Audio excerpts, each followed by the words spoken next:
Sierra Leone was one of the peaceful countries in the world. The perception of people about Sierra Leone up to now thinks Sierra Leone is in war. But is it so? No. I think that story needs to be told so that the image of Sierra Leone is a bit more positive. It takes a long time for the message to go across to people that Sierra Leone is not the one that you saw in the movie Blood Diamonds, no. The important thing is that we've put the war behind us. We've come together as a nation. We've realized that the destiny of our country is in our own hands. And we're all working towards to make a difference. Because we have the resources. We have everything that should make this one of the richest countries in the world.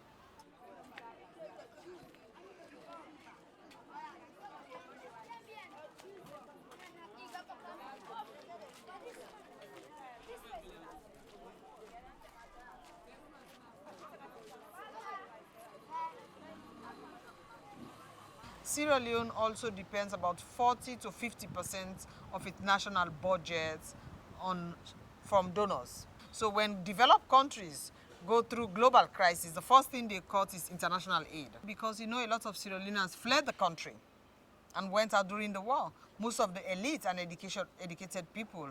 So because they've lost their jobs back home, it's actually affected families' income in the Sierra Leone. The employment opportunities are very far and few. So there are no public sector oriented economic activities. There are no industries, there are no manufacturing units either, and the private sector, there are not enough incentives for the private sector to do huge amount of investment, and the local private sector is very, very small.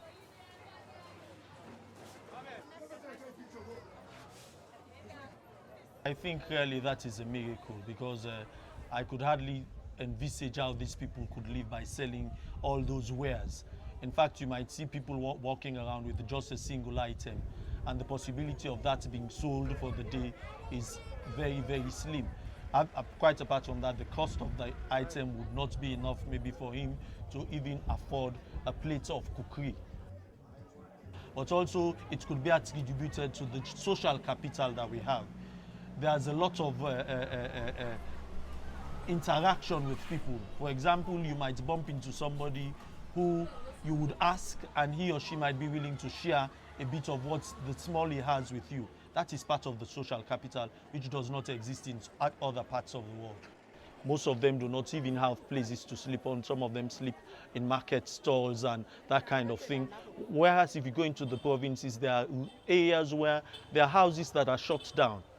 All the people have migrated to these major towns. At the moment, we're only using about 10% of the arable land.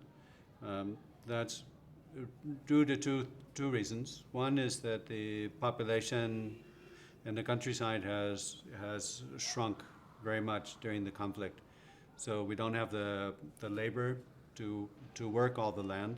And the other is that we don't have many machines. Sierra Leone, by cultivating 25% of its arable land, can feed itself. The rest of 75% is for exports.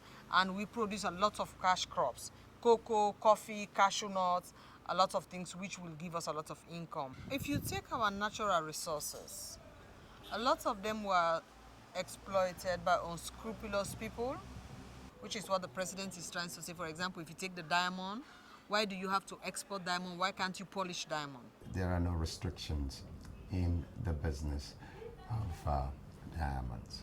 They pay taxes, we receive taxes and royalty, 3% taxes and then 5% royalty for diamonds.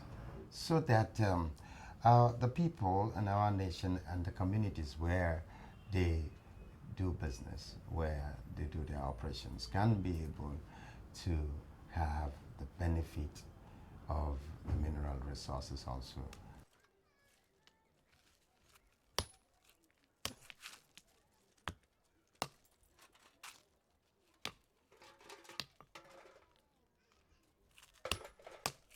We have a lot of piracy, poaching, coming into they call it EEZ zone, and they are doing a lot of what we call illegal and unreported and unregulated fisheries happening out there.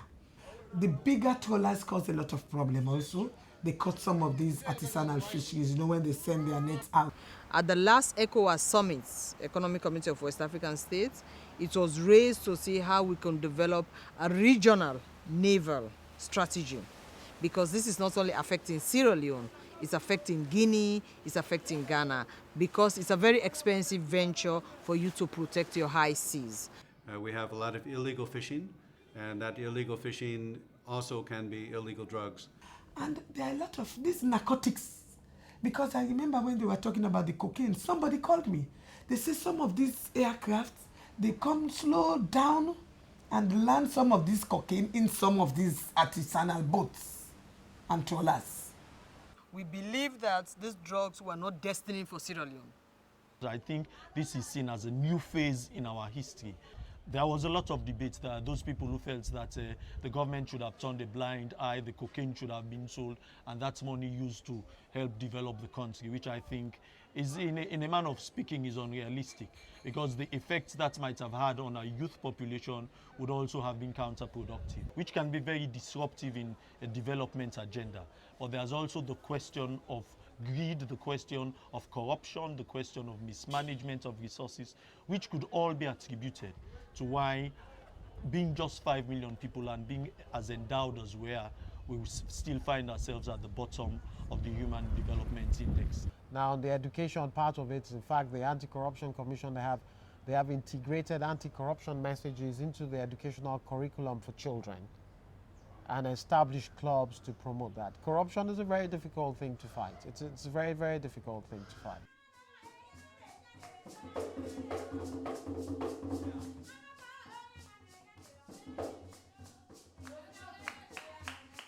First of all, there are not enough schools, not enough teachers, not enough trained teachers, and so therefore children drop out of school to make livelihood, for to earn money for their family. The girls are the ones that get dropped first.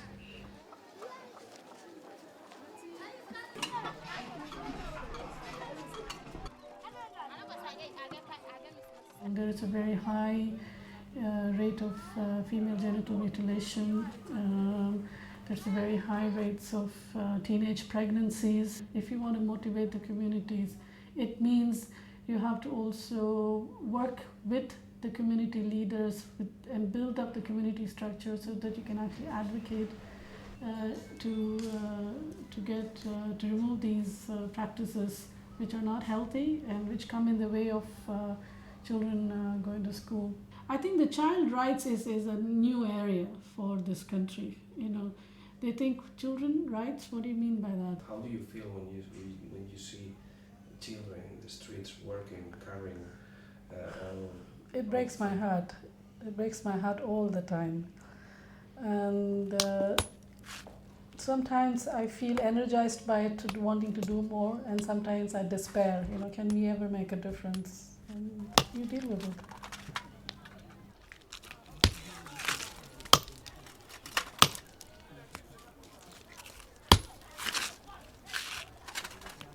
Media, we have a greater role to play in the sense that we should sensitize our people that these things that they're doing are not right. But still, there is going to be a problem in tackling that, because our people are not educated as we are. These are things they believe in. These are things they believed should happen. And if you kind of try to stop them, they see you as a barrier to that problem, to their solutions. Our role varies depending whether you are educated, whether you come from the rural background, whether you're a politician.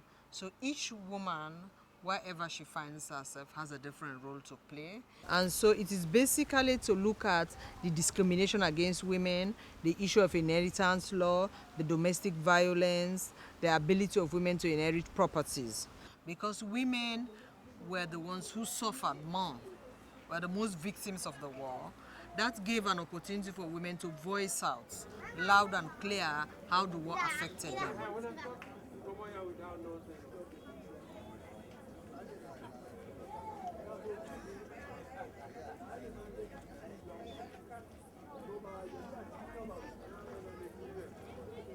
I studied in Britain. I have gone to other places like United States of America, Germany, and the like. Despite all the wealth that is there, there is that lack of warmth which I experience here in Sierra Leone. If there's food, you definitely have an opportunity of sharing in the food.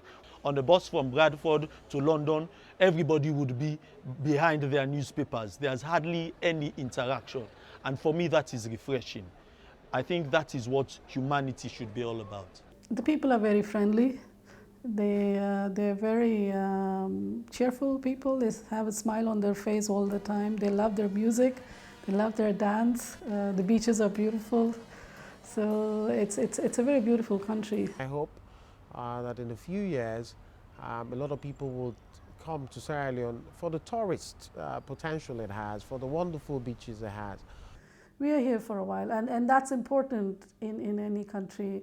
And that's not something, it's a strong appeal that I make to all the partners who come here. If you want to come here, don't come here to make the quick fix and leave. If you want to come here, you have to be here. There are so many things to do. Not everybody can do everything. So you choose what you can do and then stay with it for a longish enough time so that you can make a difference. So that's really my appeal to all the partners who come here.